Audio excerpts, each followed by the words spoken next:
Hi my dear friends, welcome to motucreation. இன்னைக்கு ஒரு சூப்பரான வீடியோ தான் பார்க்க போகிறோம். ஸோ என்னென்னு பார்த்தீங்கன்னா அன்பாக்சிங் வீடியோ.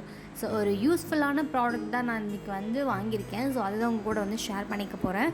ஸோ அது என்னென்னு பார்த்தீங்கன்னா ஃப்ரிட்ஜ் ஆர்கனைசர். ஸோ எல்லா வீட்லேயும் பார்த்திங்கன்னா இந்த மாதிரி ப்ராப்ளம்ஸ் நிறையா இருக்கும். ஸோ எனக்கு அந்த ப்ராப்ளம் இருந்ததுனால நான் இந்த மாதிரி ஒரு ப்ராடக்ட் வாங்கியிருக்கேன். ஸோ இந்த ப்ராடக்ட் பார்த்திங்கன்னா நான் அமேசானில் தான் ஆர்டர் பண்ணியிருந்தேன். ஸோ இதோட ரேட் பார்த்திங்கன்னா 300.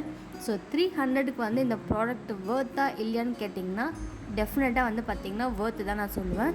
இந்த ப்ராடக்ட் பார்த்திங்கன்னா ரொம்ப ஸ்ட்ராங்காக இருக்குது. உங்களுக்கு அவ்வளோ சீக்கிரமாக ப்ரோக் ஆகாது. ஸோ இதில் நம்ம எல்லாமே ஸ்டோர் பண்ணும்போது நம்மளுக்கு 1 வீக் ஆர் 2 வீக்ஸ் கிட்ட எல்லாமே ஃப்ரெஷ்ஷாக இருக்கும். ஸோ அதனால் நம்ம வரி பண்ண தேவையில்லை. ஸோ எனக்கு பார்த்திங்கன்னா இது வாங்கிறதுக்கு முன்னாடி என்னோடய ஃப்ரிட்ஜில் நான் இப்படி தான் ஸ்டோர் பண்ணி வச்சுருந்தேன். ஸோ நார்மல் ஒரு ஸ்வீட் பாக்ஸில் ஸ்டோர் பண்ணுறதுனால எனக்கு கொஞ்சம் கம்ஃபர்டபுள் இல்லாதனால நான் இந்த ப்ராடக்ட் வாங்கியிருந்தேன். பட் இந்த ப்ராடக்ட் நான் யூஸ் பண்ணும்போது என்னோடய ஃப்ரிட்ஜ் பார்த்திங்கன்னா நீட் அண்ட் க்ளீனாக இருக்குது அண்ட் பார்க்கும்போதே ஒரு சூப்பராக இருக்குது. ஸோ இந்த வீடியோ கண்டிப்பாக பிடிச்சிருக்கோம் நம்புறேன். நீங்களும் வாங்கி ட்ரை பண்ணி பாருங்கள். மோட்டுக்ரியேஷனை மறக்காமல் சப்ஸ்கிரைப் பண்ணுங்கள். தேங்க்யூ.